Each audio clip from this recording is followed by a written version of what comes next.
It's my pleasure and honor to introduce Kellie Jones on the occasion of her first talk of the three-part Richard Cohen lecture series for the Hutchins Center for African and African American Research. A preeminent art historian, as well as an acclaimed curator and well-regarded art critic, she is Associate Professor in Art History and Archaeology and with the Institute of Research in African American Studies at Columbia University.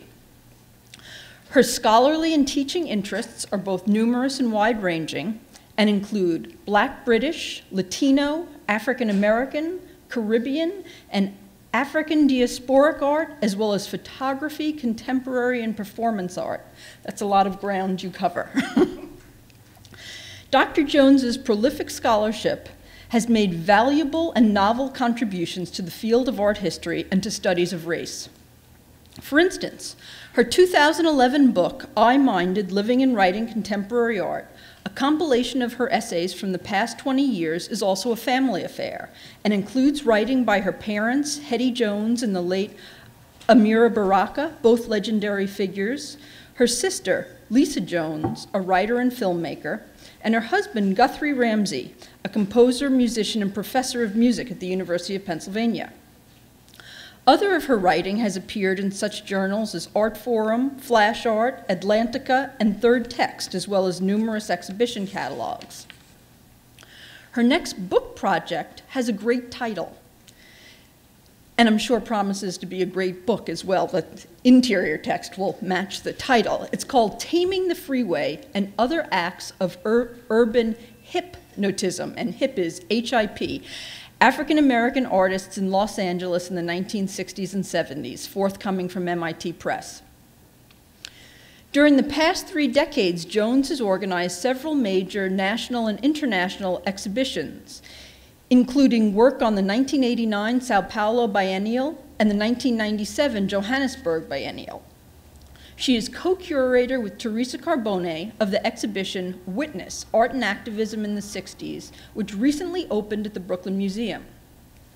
The exhibition and its catalog mark the 50th anniversary of the passage of the Civil Rights Act of 1964, presenting work by 66 artists who explore how painting, sculpture, prints, drawings, and photography not only responded to the political and social turmoil of the era, but also shaped it. A previous exhibition and catalog, Now Dig This, Art in Black Los Angeles, 1960 to 1980, organized in 2011 for the UCLA Hammer Museum, also chronicled the vital legacy of African American artists. It was named one of the best exhibitions of the year by Art Forum and called the best thematic show nationally by the International Association of Art Critics. She also organized Energy Experimentation, Black Artists and Abstraction at the Studio Museum in 2006 and contributed to the Basquiat exhibition at the Brooklyn Museum in 2005. Jones is the recipient of many honors, including a Creative Capital Warhol Foundation Arts Writers Grant in 2013, and in 2012, a Scholars Residency at the Terra Foundation for American Art in Giverny. Notably, in 2005, she was recipient of the inaugural and now much coveted David Driscoll Prize in African American Art and Art History. Please join me in welcoming Kellie Jones to deliver Linguistic Systems, the first of the Cohen Lecture Series, Art is an Excuse, Conceptual Strategies, 1968 through 1983. I'm sure it will be memorable.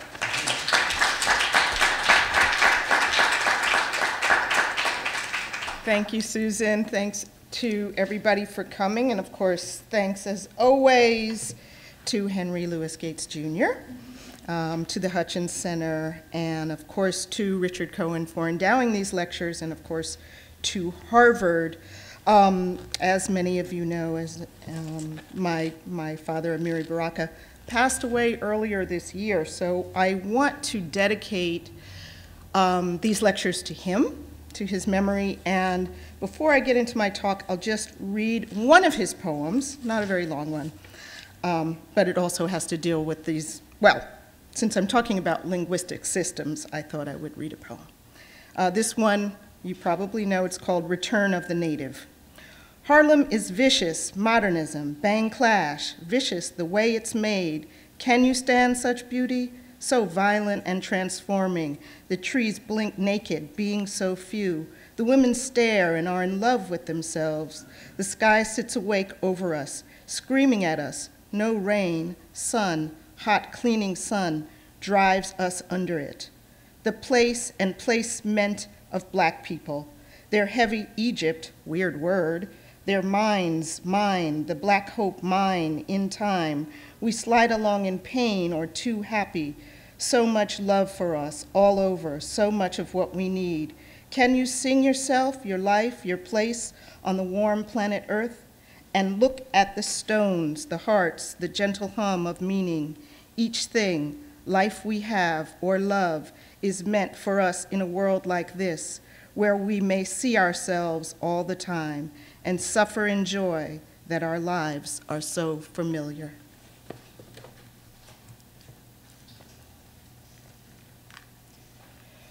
On October 16, 1968, minutes after the Olympic 200-meter dash in Mexico City, gold medalist Tommy Smith and bronze medalist John Carlos stood in stocking feet on the victory platform, bowed their heads during the U.S. national anthem, and shot black-gloved fists into the sky. This relatively simple gesture, enacted to call attention to the unequal conditions and discrimination that African Americans faced in the U.S., brought a firestorm of response. Among other things, the two track stars were removed from the Olympic Village, and a disinformation campaign about them was circulated in the press. The idea to boycott the Olympic Games had actually been broached on numerous occasions by African Americans since 1960, and similar actions on the college level had met with some success. In the fall of 1967, Harry Edwards, a professor of sociology and a former basketball captain and track star at San Jose State College, founded the Olympic Project for Human Rights, and again called for an Olympic boycott by African American competitors. The organization itself was supported by most of the major civil rights groups of the period, which saw an opportunity to bring worldwide visibility to contemporary African American struggle. As the games drew closer, the players' own endorsement of what was perceived as drastic action fell away once again. In the end, individuals were encouraged to come up with personal formulas with which to make a statement. The athletes arrived in a city that had seen its share of protests and violence. The opening of the 19th Olympic Games occurred on October 10th, a little more than a week after what was arguably one of the most brutal events in the history of modern Mexico.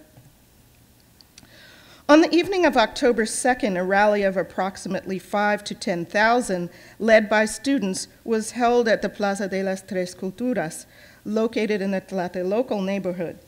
This expansive square took its name from the locale on which were sited the remains of an Aztec temple and a functioning colonial church surrounded on three sides by a modern housing complex. Just after 6 p.m., the Army and undercover police forces, one recently designated as Battalion Olympia, opened fire on the defenseless crowd. By the end of this brutal operation, lasting roughly 4 hours, 2,000 people had been arrested and over 300 had perished. The Mexican press was blocked from reporting the extent of the horror. Since 1960, students throughout Mexico had mounted an increasing number of protests, calling for changes to their curriculum and voicing objections to acts of U.S. imperialism in the Dominican Republic and Vietnam. Like other places around the globe, Czechoslovakia, France, Japan, the year 1968 would be a high watermark of a decade of activism. In demonstrations during July and August, students had stepped up their call for an open dialogue with the Mexican government. What may have begun as a youthful rebellion against authority quickly became a challenge to political despotism and a demand for democratic reform.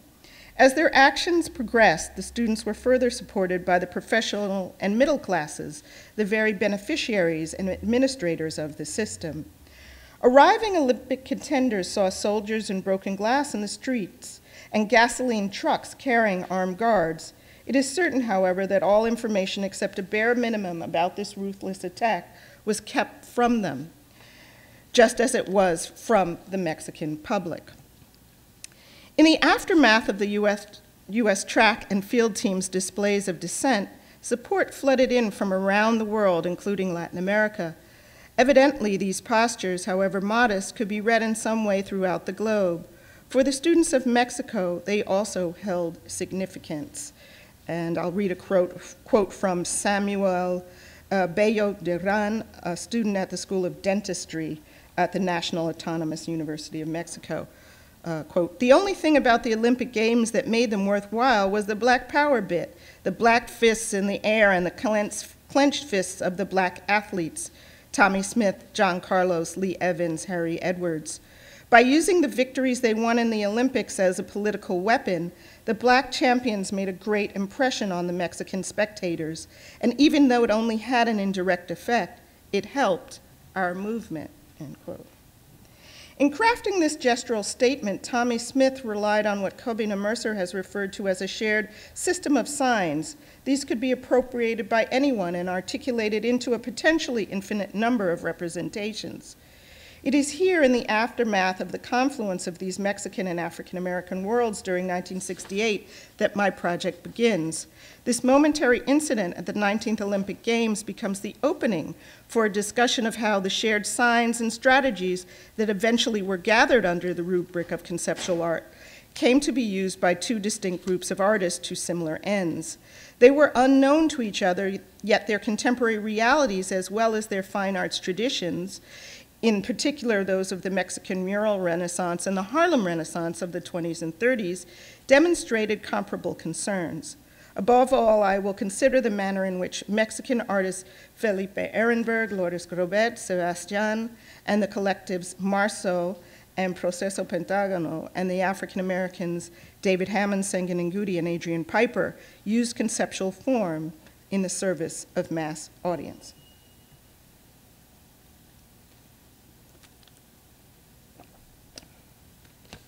The growing incorporation of a variety of media into visual art caused a move away from forms and sources that had become conventional by the end of the 1950s. In Europe, the work of the Situationists and the New Realists interrogated the boundaries between art and life in various manners. In the United States, the transition to a new aesthetic was signaled on the West Coast by the rise of assemblage. On the East Coast, the move away from abstract expressionism's heroic gesture was found in Neo-Dada, represented by Robert Rauschenberg's iconic Combine paintings. This opened the way in the 1960s for tides of commercialism in pop and industrialism in minimalism. In Mexico, artists endeavored to break free of the all-powerful legacy of muralism, which had been the moving force in the cultural scene for 3 decades. During the early 1960s, a group of painters, sculptors, and photographers calling themselves Nueva Presencia, translated as New Image, subscribed to a form of neo-expressionism that they saw as an antidote to the moribund academy that muralism had become. Another avenue of change was found in the non-objective abstraction of geometricism in painting and sculpture, which also took hold in the 60s. As the decade progressed, across the globe, a younger generation of practitioners raised on photography, film, and television became increasingly interested in assimilating these elements into their work along with altogether different communication systems, such as electronics, sound, and print technology like electrostatic or photocopying. In the place of the typical, there was an insistence on the uncategorizable. The art object, as it had come to be known, was de-objectified, in a sense, annihilated. Aesthetic investigation, rather than revolving around one type of material expression, instead inspired by these new ways of sending and receiving information, went for the expansion of consciousness. The idea in and of itself became art's quintessential substance. The key visual signature of what came to be known as conceptual art consequently became its dematerialization. In a sense, it could be characterized as a non-visual art whose appearance was incidental. Stylistic plurality was the rule, since the medium was only useful as a metaphysical vehicle for an idea intended. Conceptual art thus declared its anti-formalist stance. As human thought made visible, art would no longer be defined simply by its physical attributes. Time also played a major role in conceptualism, and particularly time placed in the service of thought. The process of reception was slowed down by reading, movement, and the general extension of the viewing process. The use of variegated media, for example, required that observers linger longer, not so much to see as to experience the aesthetic. In one sense, conceptual art represented the endpoint of formalism. If the subject of art was its constituent materials, then the idea was the most indispensable immaterial aspect of all. However, by asserting the primacy of the concept over form, conceptualism also presented a retort to the cult of the object. In these lectures, I consider three types of production by Mexican and African American artists between 1968 and 1983, work incorporating language and text, multimedia installations, and performance. Art stripped down to the naked language of idea became perhaps the most recognizably distinct manifestation of conceptualism. It presented itself as text in two-dimensional formats, what I call conceptual documents. The style of writing was often characterized as pedantic, didactic, dogmatic, or pseudo-scientific. This was the result of artists' desire to eliminate the role of the critic or curator or dealer, that seemingly needless mediator who stood between artist or artwork and potential audience. Adrian Piper's early documents and Felipe Ehrenberg's mail art most clearly describe this variety of conceptual art. However, true to their conceptual form, the body prints of David Hammons pushed at the boundaries of this definition. Though perhaps not initially recognizable as classic language-based conceptualism, they were also two-dimensional graphic works whose key strategies resided in their manipulation of the linguistic. In repudiating the visual as it had come to be known, practitioners such as Hammons, Ehrenberg, and Piper were actually in search of forms that could be dissolved into daily life. They looked for ways to take art off its pedestal, both literally and figuratively, and create something that was not just for, and in many cases by, the elite, but that could find a base in a larger audience.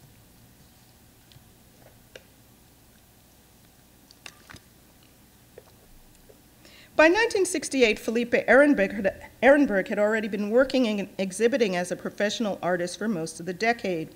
In that auspicious year, however, he participated in several collaborative activities that would significantly mark his later production. One of these was Salón Independiente, a group of artists that initially joined forces to protest the organization of Exposición Solar, an exhibition planned to coincide with the Olympic Games in Mexico City. In a published statement, the group criticized the methods that the Institute of Fine Arts had for awarding prizes, categorizing artwork according to medium and separating artists by nationality. Salón Independiente's own counter-exhibition opened on October 15th at the Isidro Favela Cultural Center in the San Angel section of the city, 2 weeks after the massacre of peaceful protesters in Tlatelolco and a few days after the opening of the Olympic Games. During that year, Ehrenberg also joined what he has referred to as a news collecting group, a small organization that, in his words, quote, collected, processed, translated, and distributed the real news from Mexico, end quote, as opposed to that which appeared in the mainstream press and received official government sanction. This, he adds, was risky business at such a time of student and popular dissent.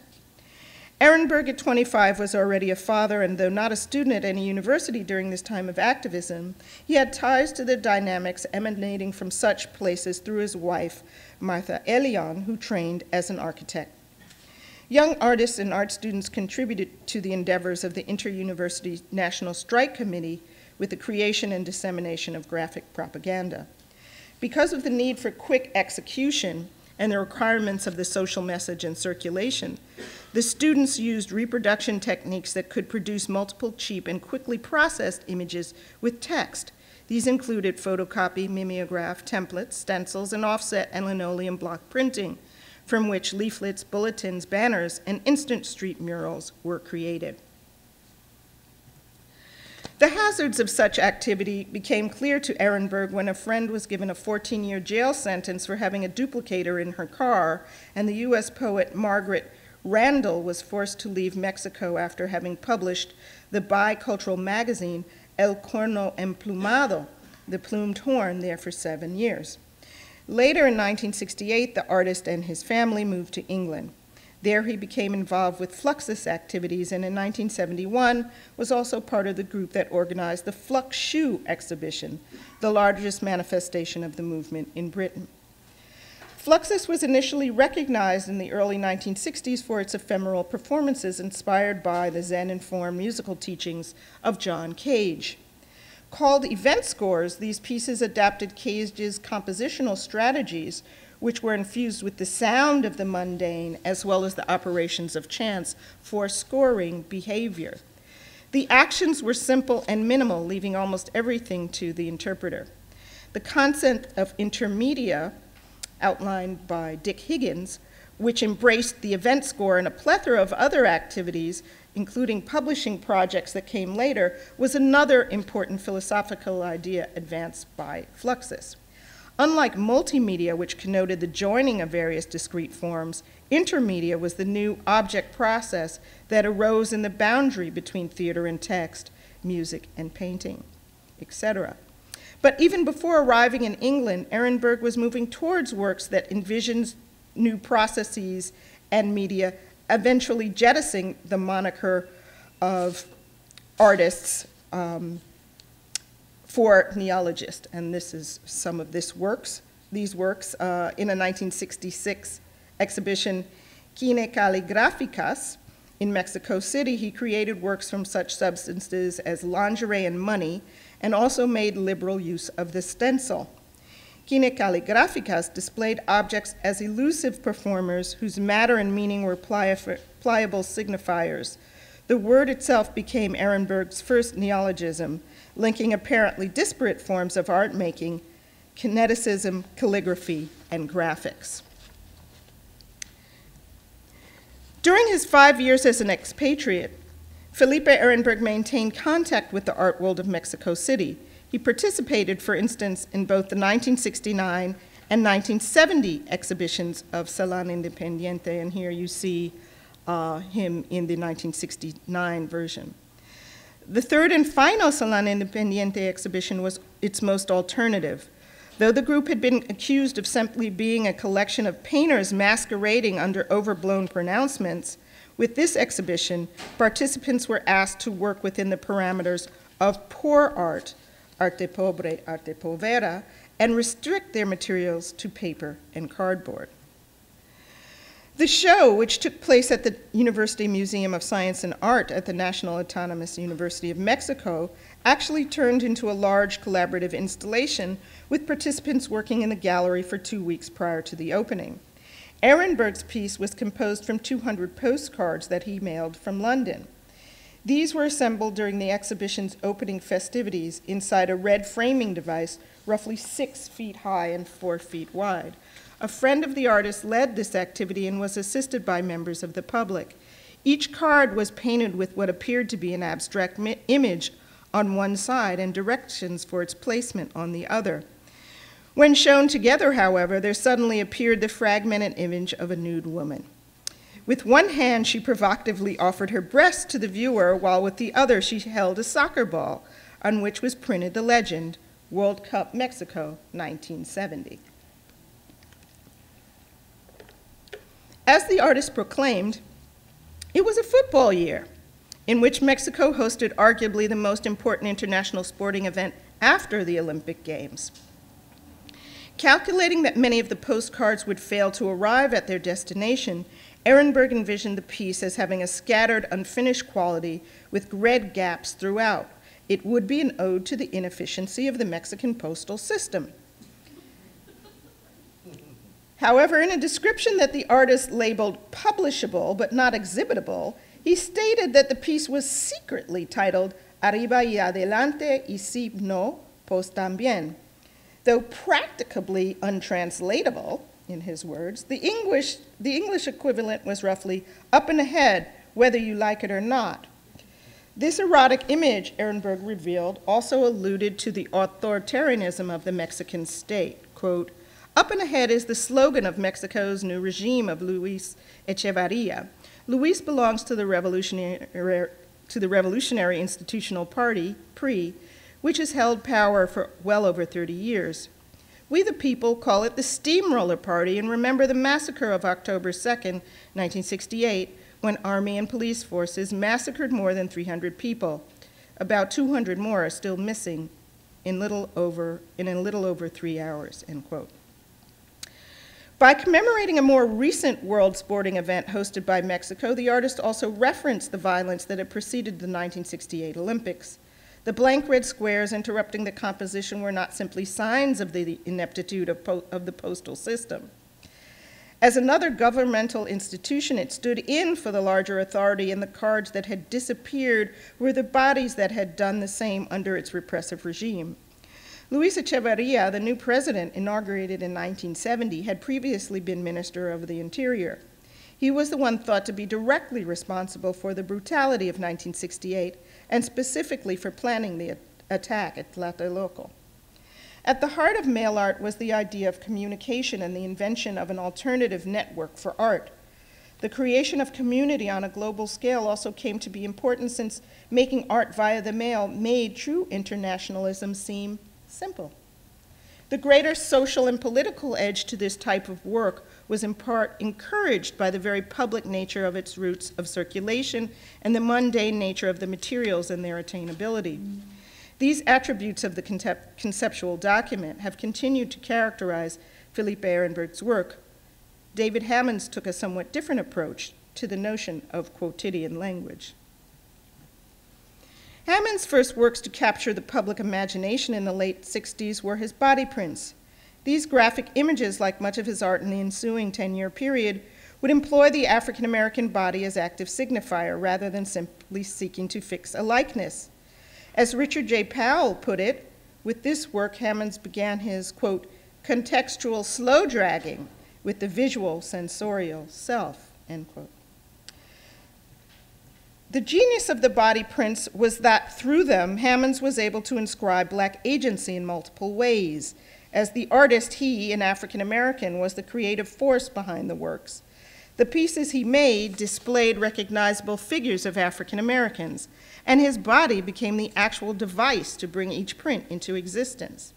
However, Hammons was not content with simply inventing a style that questioned and reassessed what constituted Black image making. Early on, he looked to other African American cultural forms for clues to the direction his art would take. As his work with the body prints progressed into the 70s, it was the myriad possibilities he found in Black language that Hammons first looked to incorporate as part of his visual code. Injustice Case is a pivotal example of how Hammons began this journey with what Henry Louis Gates Jr. has designated the speakerly text. Injustice Case actually records an incident in the Chicago conspiracy trial of the previous year.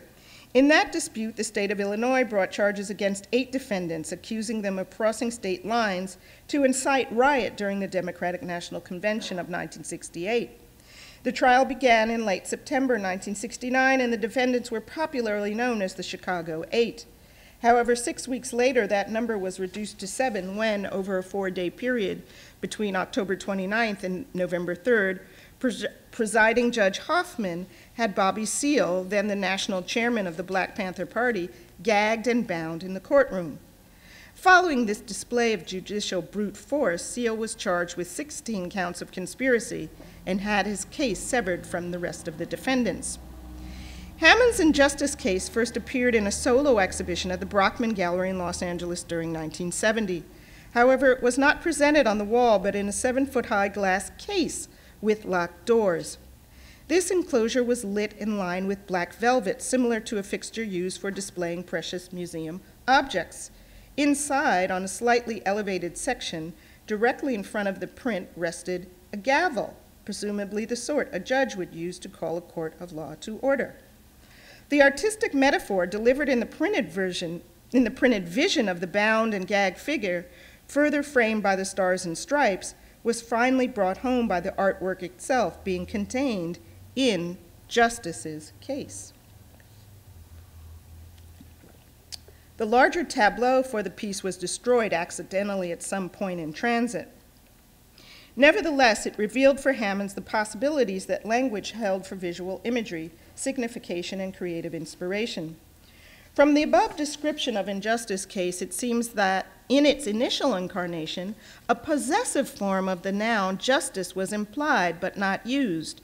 This certainly made the pun more effective, but it also approximated a vernacular approach to syntax found in African American communities. Hammons's growing investment in Black language also mirrored that of African American poets of the period who became recognized under the banner of the Black Arts movement. Intent on making poetry that was intellectually available in the broadest sense to the African American masses, they incorporated the spoken sounds of Black slang in their verses. Another aspect of this new Black poetry was its irreverence for the past, both Black and white American bourgeois cultural traditions, and its free use of profanity, which reflected popular speech. Hammons pushed his transgressive use of language in his transitional Spade series. While these works started as body prints, the artist added assemblages and proto-performances, thus moving more fully into a multimedia arena. The physical change in his art became evident as he all but abandoned the two-dimensional framed object, but it was his manipulation of the linguistic and metaphorical potential embedded in the visual that perhaps had the most resounding reverberations. In the Spade series, Hammons took a derogatory term for African Americans and attempted to divest it of power. By showing the spade in so many permutations as 2- and 3-dimensional objects and as theater, he sought to empty it of charged symbolism, reverse, and open up meaning. The spade became something recognizable yet unknown, an instrument to pry apart the structures of habit. As the artist later recounted, quote, "I was trying to figure out why Black people were called spades as opposed to clubs. Because I remember being called a spade once, I didn't know what it meant. Nigger, I knew, but spade, I still don't. So I just took the shape and started painting it. I started dealing with the spade the way Jim Dine was using the heart. Then I started getting shovels and made masks out of them. It was just like a chain reaction. I was running my car over these spades and then photographing them. I was hanging them from trees. Some were made out of leather. They were skins," end quote. In a vintage 1970s photo, Hammons posed with 3 spades, a body print showing a Black man holding 2 familiar, if enlarged, emblems taken from a deck of playing cards. The conflation between symbol, slur, and human being, in one sense, continued the tradition of social commentary practiced by earlier African-American artists like Hammons' teacher, Charles White. However, with its mocking stance and satirical approach to a concept heretofore taken as a serious affront, Hammons' aesthetic brought him much closer in style and intent to his poetic brethren in the Black Arts movement. Hammons was captivated by and continues to explore the language that African Americans have created for themselves, both in art and everyday life. Adrian Piper, on the other hand, was not so much concerned with the vernacular as with the mundane, the minuscule quotidian gestures that form the lexica of daily existence, and how these in and of themselves were art making. With 2 major shows in New York City during 1970, conceptual art seemed to have come of age. That spring, in what was purported to be the first museum exhibition of its kind, curator Donald Karshan presented conceptual art and conceptual aspects at the New York Cultural Center. While trying not to overstate his case in an art community all but inured to apparent innovation, Karshan nonetheless labeled much of the work on view as radical in its manifestation of a, quote, complete break from traditional formal aesthetic considerations, end quote. Young artists were expanding their practice beyond the object or visual experience to a philosophical-like inquiry, and it was such art that would help the rest of us, quote, begin to understand that painting and sculpture were simply unreal in the coming age of computers and instant travel, end quote. During the summer of that year, information organized by Keniston L. McShine debuted at the Museum of Modern Art. Owing to its venue and the resources such an institution could marshal, information was by far the larger show, with roughly 5 times as many artists participating. However, there were not just simply more artists, but a seemingly expanded understanding of what might constitute an international exhibition. Artists from Latin America and Eastern Europe were represented along with the usual suspects from Western Europe, the United States, and the gracious nod to Japan. Adrienne Piper was one of more than 20 artists to appear in both conceptual art and conceptual aspects and information. Her recent work up to that point had been part of the more radical camp identified by Cohen as post-object art, placing her among those whose practice centered on creating imagery out of expository language. Piper had moved from painting and assemblage to minimal sculpture to make work in the latter part of the 60s influenced by Sol LeWitt. Not only was she inspired by his objects themselves, but perhaps more importantly by his text, in particular the article Paragraphs on Conceptual Art, published in the June '67 issue of Artforum. He corroborated the validity of her rapidly maturing conceptual strivings. Piper's own early writings are evidence of her grappling and eventually coming to terms with the place of the analytic and dematerialization in her work. The exhibition at the New York Cultural Center opened on April 10th. Piper submitted one piece, Hypothesis, Situation 18, January 1970. This was part of the Hypothesis series that she had been involved with since 1968, in which charted various quotidian activities using grids and photographs. The artist chronicled her own actions looking at herself as a concrete, spatio-temporally particular object that could nevertheless record and abstractly represent its own passage through space and time. In this ability to register the self as both object and subject, Piper would interestingly find the seeds of her later work that considered race and objectification more specifically. Writing retrospectively in 1973, Piper recalled her growing discomfort with and disinterest in conceptual art as documentation. By 1970, it seemed no longer adequate to express her aesthetic concerns. During spring 1970, in the face of student strikes at City College, Nixon's expansion of the war in Southeast Asia into Cambodia, the murder of student protesters at Kent State University in Ohio and Jackson State University in Mississippi, a court ruling barring artists from using the American flag, agitation by artists at and against New York museums to change elite policies and protest the war. Was art as language, logic, or self-referential non-object beginning to just present itself as another kind of tyranny? Sometime during the month of May, the artist withdrew Situation 18 from the Conceptual Art and Conceptual Aspects exhibition. In its place, she left a brief statement, later known as a withdrawal statement, explaining the reasons for the work's removal. In such a climate of fear, she stated, art expression could not have meaningful existence. Only under conditions of peace, equality, truth, trust, and freedom would art and culture be able to thrive. Piper's 3 models of art production systems of 1970, a veritable formula for making conceptual art, which she had completed in March, remained a part of the information catalog. However, the artist moved away from exhibiting such work in the galleries. Instead, she substituted an audience-focused participatory piece where the museum visitor was given a blank book and pencil with which to do their own things.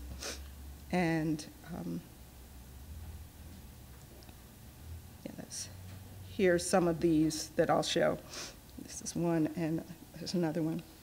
In the aftermath of the Cambodian invasion, Piper executed her first public performance at the New York Art World watering hole, Max's Kansas City. By blocking all of her senses with a blindfold, earplugs and gloves, and wandering helplessly around the bar, her intent was to turn herself into an object. This was the same object Piper had identified in the Hypothesis series, a thing with a consciousness that could record its own objectification. Piper discovered with this action that performative passivity could also be read as active aggression. By the fall, Piper had resolved her creative dilemma, at least for the immediate future. And yes, it did in fact require a different medium, and perhaps most importantly, a different context. Though the pieces continued to be driven by LeWitt's idea as machine, it did not any longer, as Kossuth had insisted, exist for its own sake. Instead, the artist's new work functioned as a medium of change. Gathered under the title Catalysis, these were public, unannounced performances that took place outside traditional art frameworks. They relied on one-on-one contact with the viewer without the mediation of the gallery spaces, picture frames, written labels, or the pesky perspectives of dealers, curators, or critics.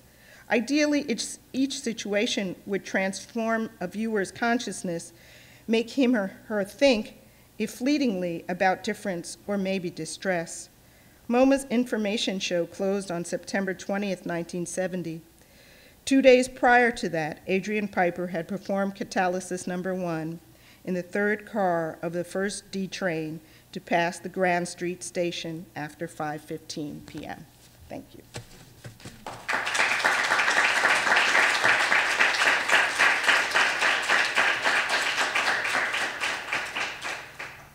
Great, Kelly, thank you. Thank you so much.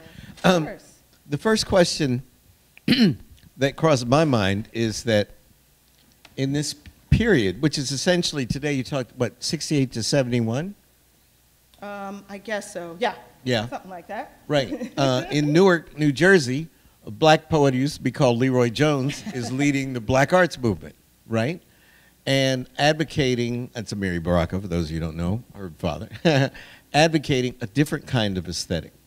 What do you think the relationship between these two cultural flows, movements, was? Well, I think, some artists like, certainly Hammons, and my father actually talked to me about this, and earlier, even earlier Hammons, particularly this one, boy, with Flag, say, is something that was part of that, much more a part of that. These are, these kind of works are much more didactic in many ways. Hammons has a number of Flag pieces. But then, as my dad says in I Minded, he's like, conceptual art, he's like, that's when people think they're smarter than you, and usually they're not. So that's his take on conceptual art. We have a difference of opinion on that one. But they're different things, and I think Adrienne Piper then coming to her own kind of decision, and then it looks different. Like, here's Felipe Ehrenberg's version of political art. Okay, a little bit different, But I think they're all doing, they're all responding to the time in different ways. Adrienne, when we get to something like this, it's much more, she's starting out with these conceptual things, and then she's like, this isn't working. So I'm withdrawing this piece, which she continues to do that. She just did that recently last year in a show she was in, Radical Presence. Yeah, but in that kind of court, I mean, you do it once, but to do it again, please. It's, but that's her performance, so that's just part of her art. It's like, do you, just play a song with trumpets once? No, you don't. You know what I mean? Yeah. So, I mean, it's something that you expect from her. It's just like another type of piece, and she'll just throw it on you once in a while. Oh, so if you're curating her, you just really need to make room for 8 objects because she's going to pull the 9th one in. Something else. Eventually, it may possibly happen like that, I don't. So you're saying that they're on the piece, these two books, but just different languages. Different linguistic systems, exactly. They do intersect. I mean, they're all responding to what's going on in the world, just differently. Questions, comments, please. Yes, hi. Yes. Hi. Wait for the microphone, because you're being recorded. How are you? Hi, Kelly. I would love to ask a question, although I'm going to be really rude and have to leave, like, kind of immediately after for daycare pickup reasons, so sorry. But I, first of all, wanted to just add on that, of course, as Leroy Jones, there's the earlier 60s circle of artists in New York that there were all kinds of points of contact with the same artists who are going to become the conceptual artists that are showing in information, right? So through living theater and through poetry readings at La Mama's and, right, all of these things, there are all kinds of really interesting historical points of connection that your talk has helped me start to really think about. I love the way that that you're pushing on the on conceptual arts, emphasis on dematerialization, bringing out the way that that becomes a kind of push into language, but then how a kind of politics of speech and silence can play itself out, and so that starting with that mute gesture of the fist and going through all of these is super helpful. I wanted just really quickly to ask if you could talk a little bit more about David Hammons, because that was such an unexpected and amazing move for me to see that work in a section about conceptual art and language, right? But I was wondering if you want to talk more about that choice, but also about the materiality of his work, of the body prints, and then also maybe some of the earlier objects.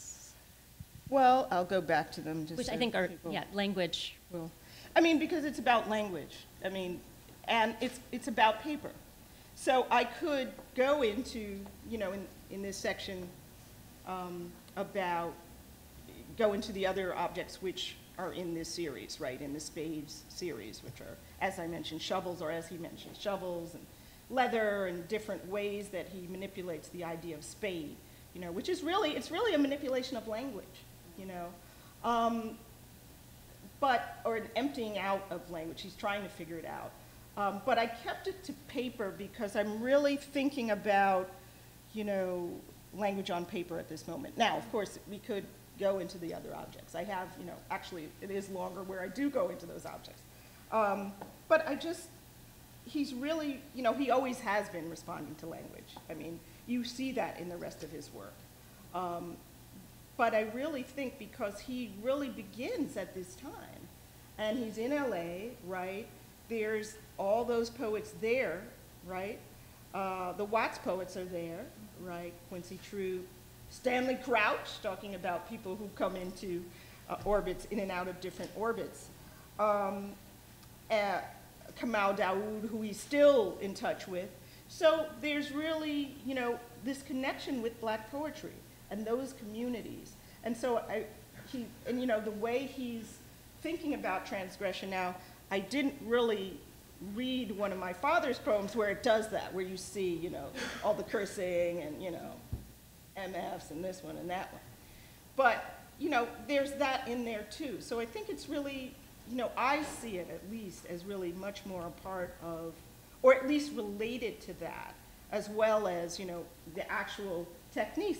Technique is, of course, from Yves Klein, the body print technique, but I think he's really interested and has always been, even going forward, in the way, you know, African-American language, African-American cultural production and ideas, and he plays with that. You know. Questions, comments? Yes. Microphone on your right. Thank you. Hello. I have 3 questions, so I'm going to try to shove them all together, and maybe organize them around Basquiat a little bit. Oh, okay. Later.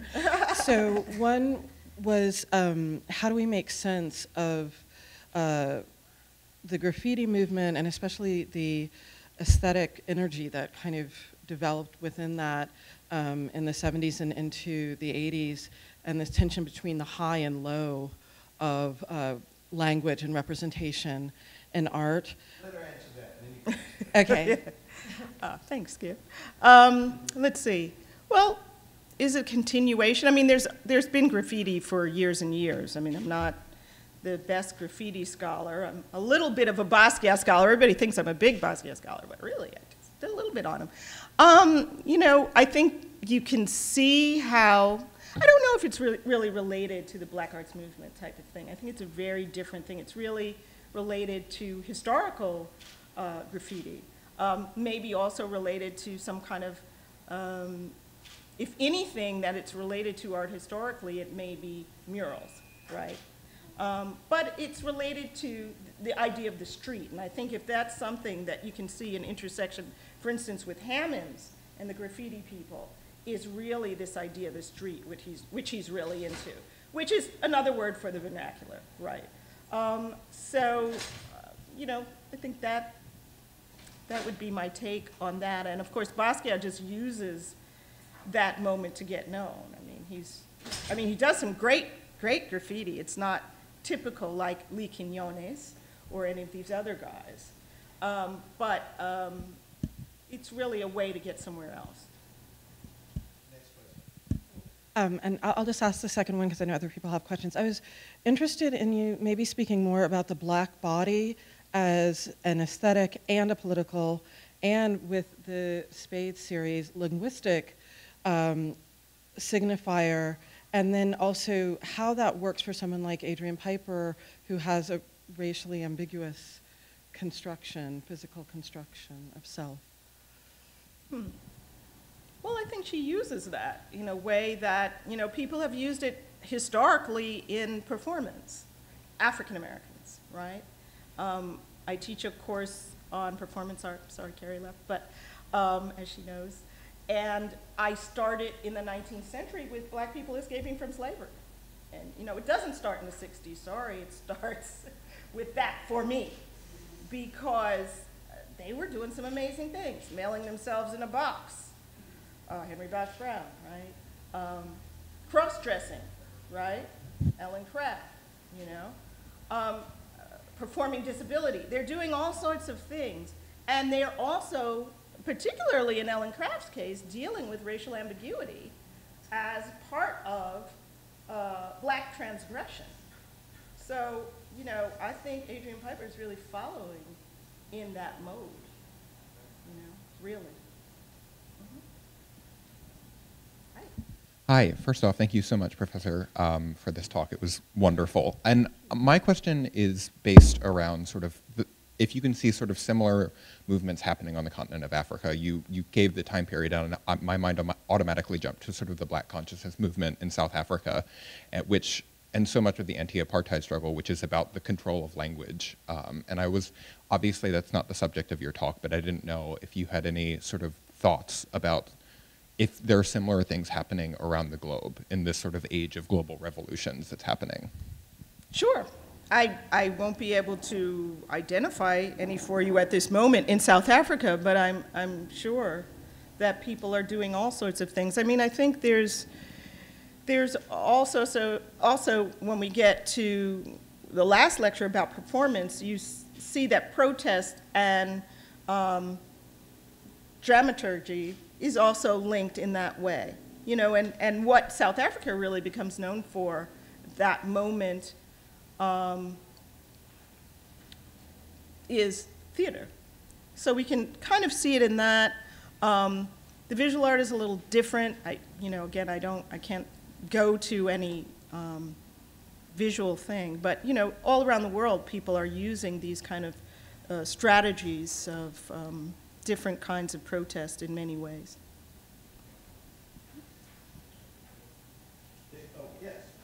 Hello, my name is Jason Wallace. My work deals with text, but it's from the point of view of like public policy and code, and just would love your insight on on that and how you see the future of linguistics and arts.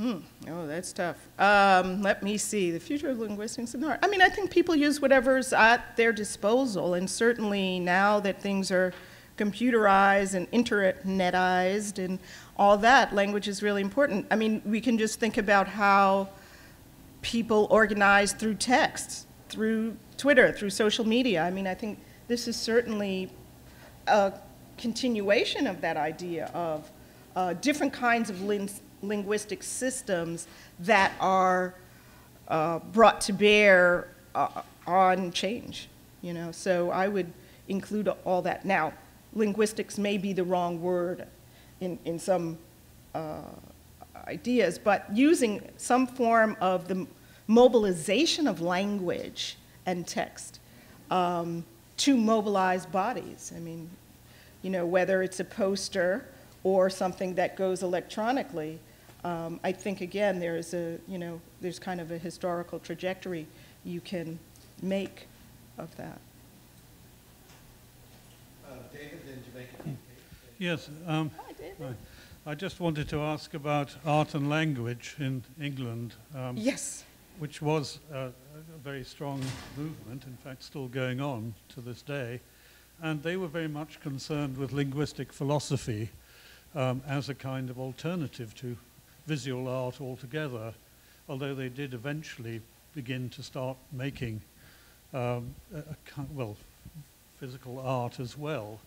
Do you see any parallels or any connections between art and language and the people you've been talking about? Yeah, I mean, I think it's, again, a mobilization of language.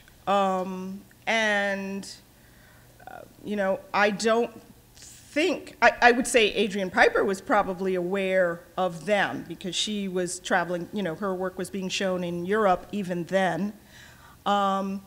I don't think Hammons was aware of that. He wasn't trying to do that. You know, he was doing something else.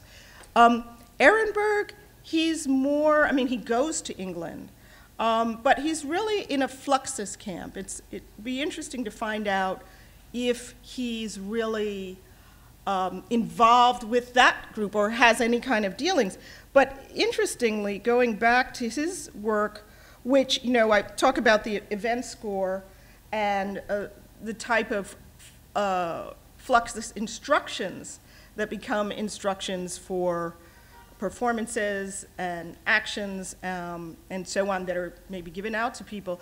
His early ones, which you see here, one, are really more, he calls them, I think he calls them poetic conditions or poetic instructions. That's what he calls them. So he's really more interested in poetry. In fact, and I'll talk a little bit about that tomorrow, how concrete poetry really becomes more of a motivating force for Mexican artists. And the idea of concrete art in general and geometric art is really more of a motivating force for Latin American artists generally. So he's kind of taking it more from them than I would say from art and language. And of course, Fluxus' idea of language is a little bit different than the kind of art and language group. But it would be something interesting to investigate. Thanks. This speaks to my ignorance. I actually don't know why black people are called spades, but I wondered if he did find out, Mr. Hammons, if he did, because he said he wanted to know why, did he find out why black people are called spades? And if he did, did he make art from knowing that? I think his making the art was his way of knowing. That was his way of knowing. I don't know if there was an answer. He just got through it. He just got through his, 500 versions, as he said. You go through 500 versions and then there's one good one, But he went through it from paper to eventually three-dimensional to performance. He never talked about an answer, but it's a good thing to ask him. So if you see him, you can ask him. And if I remember, I will ask him if he found out why. I bet it's in the Oxford English Dictionary. You look up spade, it'll be one of the meanings. Well, it'll say what? Is it? Or black, that's fine. Black is the ace of spades, right? That's it. Yeah, black is the ace of spades. Or, Daniel Lionel Smith has talked about it as labor, spade as shovel. I mean, that's what Hammons gets to, spade as shovel, as an object of labor. But I don't think that's what that word means. I think it's more black is the ace of spades type of thing. You mentioned the association that David Hammons made with Jim Dine's use of hearts. Yes. Are there other connections between Hammons' work and Jim Dine's works? Black. I mean, I think in the exhibition I have up now at Brooklyn Museum, Witness, Art and Civil Rights in the 60s, which you all should see. It's open till July 3rd. It'll also go to the Hood Museum at Dartmouth if you get to New Hampshire in the fall. Dine does a lot of objects at that moment in black, right? He does all these black things. Right, black spade, black shovel, so it's interesting. And Hammond sees that. So I think there is a connection where he sees a shovel and, black and is like, and does something else with it. But the piece that we have in the show, which I love, which I hadn't known about, is called Black Bathroom, right? And it's basically a white canvas with a regular porcelain sink stuck into the middle of it with black around it. Right, some painted black. you know, but these are just supposed to be funny pop things.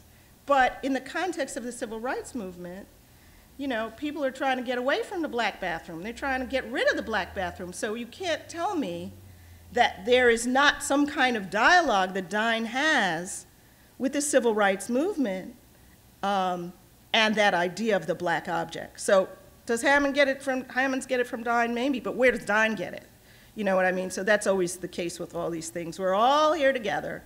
And then he actually does, and you know, like so many pop artists like Warhol and others, they don't talk about politics because it's bad to talk about that.